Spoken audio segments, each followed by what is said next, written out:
భారతదేశానికి సంబంధించి మన విదేశీ మారక నిల్వలు ఫారెక్స్ రిజర్వ్స్ ఇప్పుడు $701 బిలియన్. ఈ $700 బిలియన్ మ్యాజిక్ ఫిగర్ ఏదైతే ఉందో అది మనం క్రాస్ చేసాం. ఇది ఒక అద్భుతమనే చెప్పాలి. భారతదేశం యొక్క ఫారెక్స్ రిజర్వ్స్ విదేశీ మారక నిల్వలు $700 బిలియన్ మార్క్ దాటడం ఇది రెండోసారి. గత సంవత్సరం సెప్టెంబర్లో కూడా $704 బిలియన్ మార్క్ దాటిందనమాట.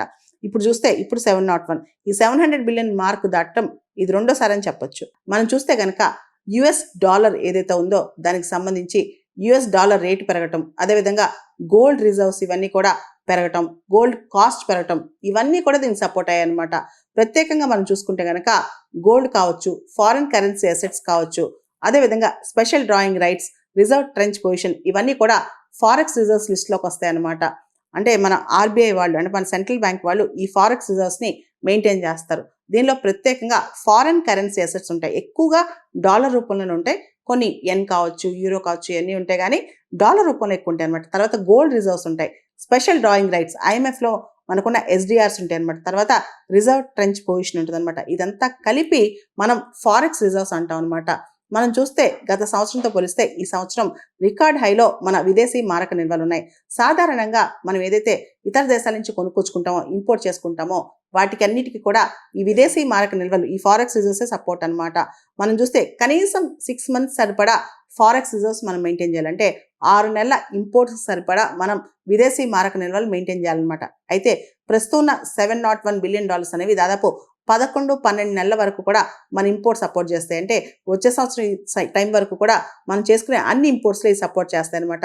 ఇక్కడ మనం చూస్తే కనుక ఫారిన్ రిజర్వ్స్లో, ఈ ఫారిన్ కరెన్సీ రిజర్వ్స్లో మొత్తం ఈ $701 బిలియన్ లో ఫారిన్ కరెన్సీ అసెట్స్ దాదాపు $560 బిలియన్ ఉన్నాయన్నమాట. తర్వాత గోల్డ్ రిజర్వ్స్ దాదాపు $117 బిలియన్ ఉన్నాయన్నమాట. ఇవే మేజర్ అనమాట. మొత్తం ఫారిన్ కరెన్సీ అసెట్స్, గోల్డే మేజర్గా ఫారెక్స్ రిజర్వ్స్. 4 ఉన్న ఫారెక్స్ రిజర్వ్స్లో కాంపోనెంట్స్, దానిలో ప్రత్యేకంగా ఫారిన్ కరెన్సీ అసెట్స్ మరియు గోల్డే ప్రధానంగా మన విదేశీ మారక నిల్వల్లో భాగం అవుతాయి అన్నమాట. మనం చూస్తే కనుక మనం విదేశాల నుంచి ఎంత ఇంపోర్ట్ చేసుకున్నా ప్రస్తుతానికి దాన్ని సపోర్ట్ చేసే శక్తి మన ఫారెక్స్ కిట్టీకి ఉందని చెప్పి మనం అనుకోవచ్చు. మనం చూస్తే 1991లో ఫారెక్స్ రిజర్వ్స్, అప్పట్లో ఉన్న ఫారెక్స్ రిజర్వ్స్ కేవలం 15 రోజులు కూడా సరిపోయే రిజర్వ్స్ లేవు. ఆ టైంలో మనం ప్రత్యేకంగా లిబరలైజేషన్, ప్రైవేటైజేషన్, గ్లోబలైజేషన్ తీసుకొచ్చాం. 1991లో ఎల్పిజి తీసుకురావడానికి ప్రధానమైన కారణం మనం బలహీనంగా ఉన్నాం అనమాట విదేశీ మారక నిల్వలో. మనం చూస్తే కనుక గత 35 సంవత్సరాల్లో మన ఫారెక్స్ రిజర్వ్స్, విదేశీ మారక నిల్వల విషయంలో మనం చాలా జాగ్రత్త తీసుకున్నాం. అవి ఎప్పుడు కూడా మినిమం 6 months కన్నా తగ్గకుండా, అంటే 6 months ఇంపోర్ట్ బిల్ తగ్గకుండా మనం మెయింటైన్ చేస్తూ వచ్చాం అనమాట. ఇప్పుడు మనం చూస్తే దాదాపు $701 బిలియన్ అయింది. ఈ 700 బిలియన్ అనే మ్యాజిక్ ఫిగర్ని కూడా మనం బ్రేక్ చేసాం. ఇది మన ఎకానమీ స్ట్రెంగ్త్ని సూచిస్తుంది. అంతేకాదు మన ఎకానమీలో మనం ఎంత ఇంపోర్ట్ చేసుకున్నా దానికి మనం ఏ విధంగా మనం జాగ్రత్తగా ఉన్నామని కూడా చూపిస్తుంది.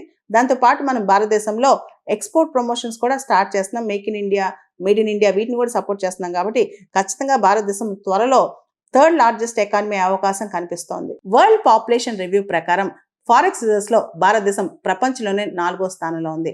ఫారెక్స్ రిజర్వ్స్ విదేశీ మారక నిల్వలు మెయింటైన్ చేయడంలో చైనా మొదటి స్థానంలో ఉంది, జపాన్ 2వ స్థానంలో ఉంది, స్విట్జర్లాండ్ 3వ స్థానంలో ఉంది, భారతదేశం 4వ స్థానంలో ఉంది. ఇది ఒక అద్భుతమని మనం చెప్పొచ్చు.